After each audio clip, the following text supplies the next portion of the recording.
Anxiety എന്ന് പറയുന്ന സാഹചര്യം ഉണ്ടാകുമ്പോൾ പെട്ടെന്നുണ്ടാകുന്ന ഈ അപകട സാഹചര്യം മനസ്സിലാക്കി ആ അപകട സാഹചര്യത്തെ നേരിടാൻ ആവശ്യമായ മാനസിക ശാരീരിക ധൈര്യം നമ്മുടെ ശരീരവും മനസ്സും തന്നെ ഉണ്ടാക്കിയെടുക്കുന്നു എന്നുള്ളതാണ് യാഥാർത്ഥ്യം.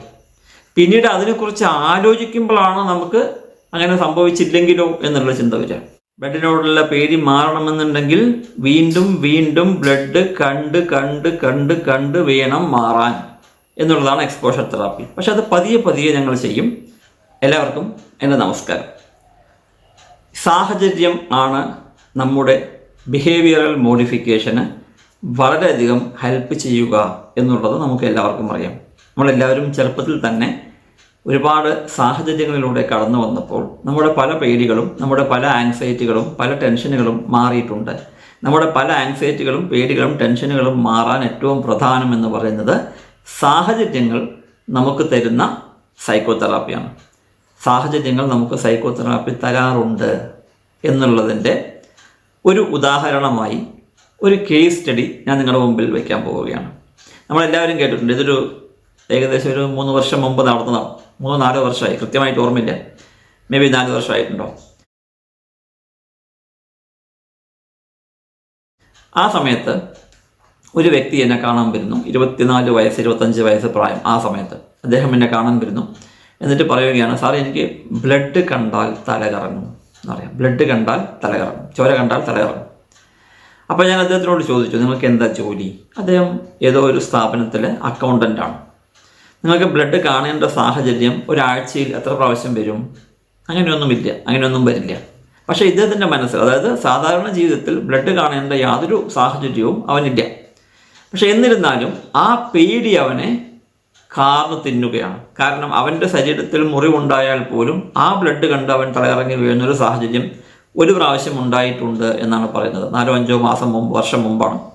അതിനുശേഷം ഈ വ്യക്തിയുടെ മനസ്സിൽ വളരെയധികം ഈ വിഷയത്തെക്കുറിച്ച് സംഘർഷം നടന്നുകൊണ്ടിരിക്കുകയാണ്. ഇതെങ്ങനെ മാറ്റിയെടുക്കണം എന്ന് ചിന്തിച്ചു കൊണ്ടിരിക്കുമ്പോൾ അവൻ പലരെയും അപ്രോച്ച് ചെയ്തിട്ടുണ്ട്. പക്ഷേ അത്ര പെട്ടെന്നത് മാറുന്നില്ല. തെറാപ്പികൾ ശരിയല്ല, കൗൺസിലിംഗ് ശരിയല്ല, മരുന്ന് കഴിക്കേണ്ട സാഹചര്യമില്ല. സൈക്യാട്രിസ്റ്റിനെ കാണുമ്പോൾ സൈക്യാട്രിസ്റ്റ് പറയുന്നത് ഇത് വല്ലപ്പോഴും ഒക്കെ സംഭവിക്കുന്നതല്ലേ, അതിന് നീ മൈൻഡ് ചെയ്യണ്ട, അത് വരുമ്പോൾ നോക്കാം. കാരണം അത്രയും നേരം ഇനി അടുത്ത പ്രാവശ്യം എപ്പോഴാണത് വരിക എന്നറിയില്ല. അപ്പോൾ പിന്നെ അതിനു വേണ്ടി വെറുതെ മരുന്ന് കഴിച്ചുകൊണ്ടിരിക്കുന്നതിൽ മീനിങ് ഇല്ലല്ലോ. അതുകൊണ്ട് ഇതിനെ മൈൻഡ് ചെയ്യണ്ട എന്നെല്ലാമാണ് പൊതുവെ എല്ലാവരും പറയാറ്. പക്ഷേ ഇദ്ദേഹത്തിന് ഇത് വളരെയധികം വലിയ ഒരു പ്രശ്നമായി ഇദ്ദേഹം അതിനെ കാണുന്നു. അപ്പോൾ അദ്ദേഹം എന്നോടൊന്ന് പറയുകയാണ്, ഇത് എങ്ങനെയെങ്കിലും സാറെ മാറ്റിത്തരണം. സാറൊരു വീഡിയോ കണ്ടിട്ടാണ് ഞാൻ വന്നത്. അപ്പോൾ വീഡിയോയിൽ സാറ് പറയുന്നുണ്ട് ഇത് മാറ്റാമെന്ന്. അപ്പോൾ സാർ എനിക്ക് മാറ്റിത്തരണം എന്ന് പറയുകയാണ്. ഞാൻ പറഞ്ഞു, ശരി, നിങ്ങളുടെ താല്പര്യം പോലെ നടക്കട്ടെ.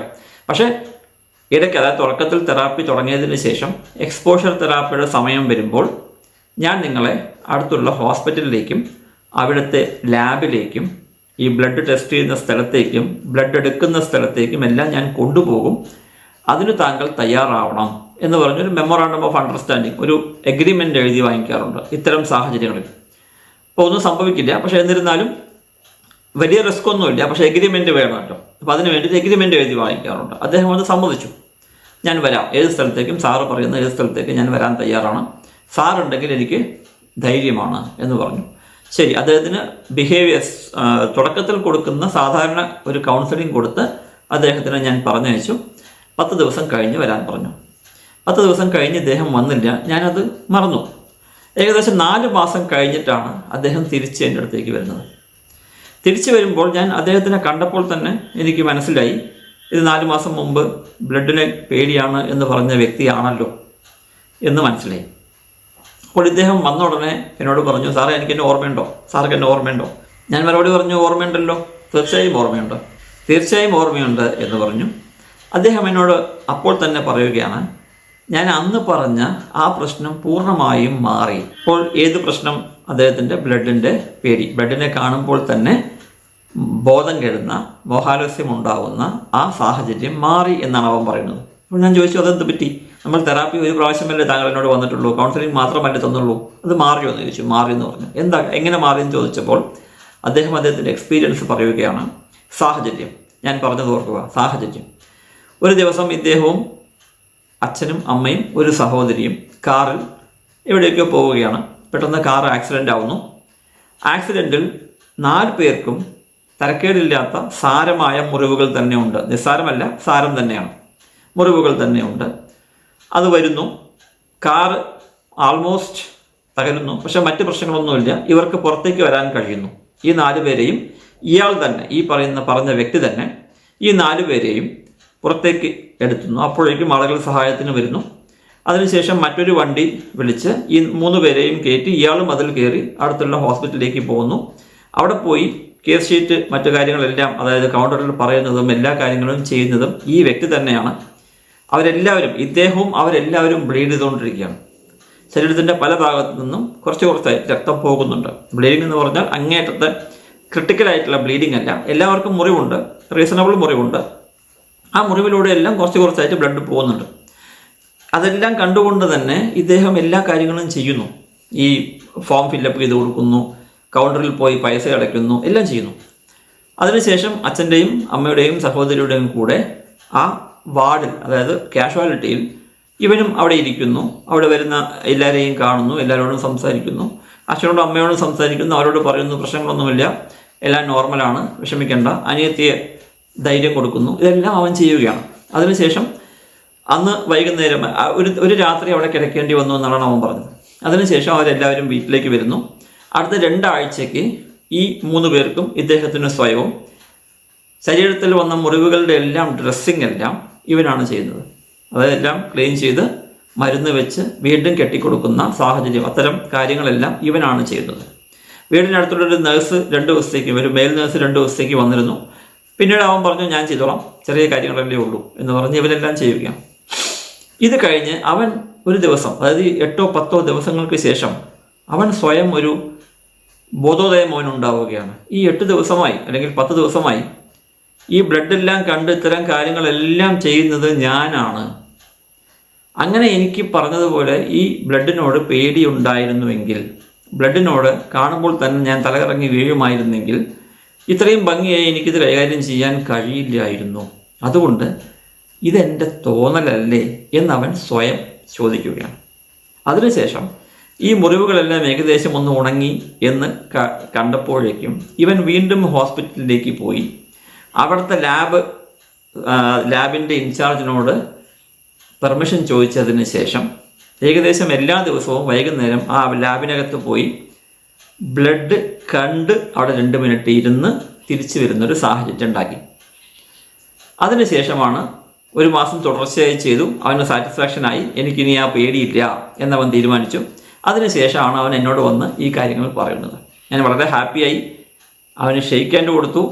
നിങ്ങൾ വളരെ നല്ല കാര്യമാണ് ചെയ്തത്, സംഭവം ഇത്രയേ ഉള്ളൂ, ഇത് നിങ്ങൾ മനസ്സിലാക്കിയത് വളരെയധികം സന്തോഷം എന്ന് പറഞ്ഞ് അദ്ദേഹത്തിന് തിരിച്ചുവിടുകയാണ് ചെയ്തത്. ഇതാണ് ഞാൻ പറഞ്ഞ സാഹചര്യം. അപ്പോൾ ആങ്സൈറ്റി ഉള്ളവർ, ഈ പറയുന്നത് ശരിക്കും പറഞ്ഞാൽ ഹേമോഫോബിയ എന്ന് പറഞ്ഞ ബ്ലഡിനെ കാണുമ്പോൾ തന്നെ തലകറങ്ങി വീഴുന്നൊരു സാഹചര്യം, ആക്ച്വലി ബ്ലഡിനെ കാണുമ്പോൾ തന്നെ തലകറങ്ങി വീഴുന്നൊരു സാഹചര്യം ഇടയ്ക്കിടയ്ക്ക് ഉണ്ടാവുന്നു എന്ന് പറഞ്ഞാൽ തന്നെ അതിന് കാരണം പേടിയാണ് എന്നുള്ളത് നമുക്ക് എല്ലാവർക്കും അറിയാം. ആക്ച്വലി ബ്ലഡ് കാണുമ്പോൾ അല്ല നമ്മൾ തലകറങ്ങി വീഴുന്നത്. ബ്ലഡ് കാണുമ്പോൾ ഞാൻ തലകറങ്ങി വീഴുമോ എന്നുള്ള പേടി വരുമ്പോൾ ആങ്ഷ്യസായി നമ്മൾ തലകറങ്ങി വീഴുകയാണ്. അപ്പോൾ ഇതിന് കാരണം ബ്ലഡല്ല, ബ്ലഡ് കാണുന്നതല്ല. ബ്ലഡ് കാണുമ്പോൾ ഞാൻ ആങ്ഷ്യസായി തലകറങ്ങി വീഴുമോ എന്നുള്ള പേടി കൊണ്ടാണ്.